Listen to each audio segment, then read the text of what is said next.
I am particularly personally pleased that we are making progress with this certificate, that it has been adopted, because I can tell you, traveling from Belgium, Brussels to Strasbourg in France, back to Belgium and then to the Netherlands is impossible to, it's impossible to figure out what to do, which rules to follow, etc.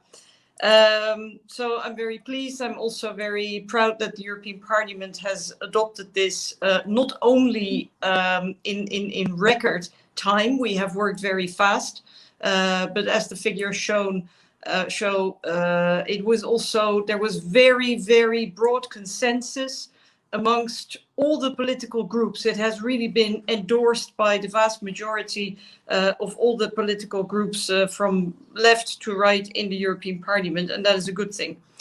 However, the negotiations with the Council, i.e. the Member States, have been incredibly tough, and there are still things in the outcome that we are a bit unhappy about.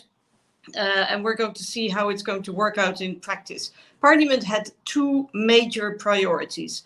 One was, we want to end this impossible patchwork, this almost, it's a spaghetti of rules and restrictions and regulations that nobody can follow. We feel that if you have a certificate, that should really be, what gives you freedom to travel. The second thing is, because there are the three certificates, so vaccination-based, recovery-based, or test-based, we felt that there should not be any discrimination between the three. And as vaccination is free in all member states, we felt testing should also be free, testing for the purpose of the certificate. I'm afraid on both issues we've not fully achieved what we wanted. It is really remarkable to see how member state governments were really more attached to preserving their prerogatives to take measures, to take national measures, rather than making it possible for citizens to travel carefree. And I think I would like to remind everybody, every European citizen has the right to free movement.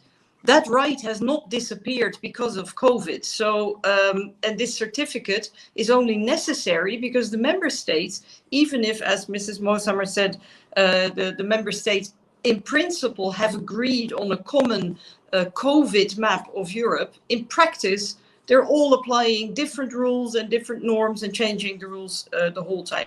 We wanted to end that, and that did not fully succeed.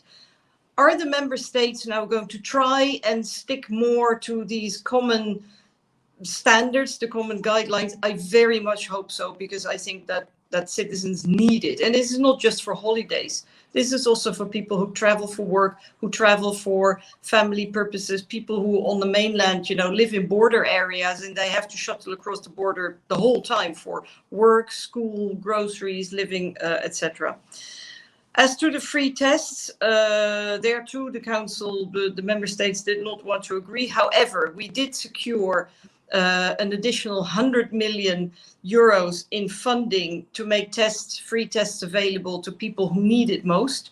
And we are currently working on raising that amount even more. And that is, of course, on top of the free tests which are being made available in some of the member states, like in France, where all testing is free. So in conclusion, I think this certificate is really going to be a great help in regaining our freedom and our right to free movement.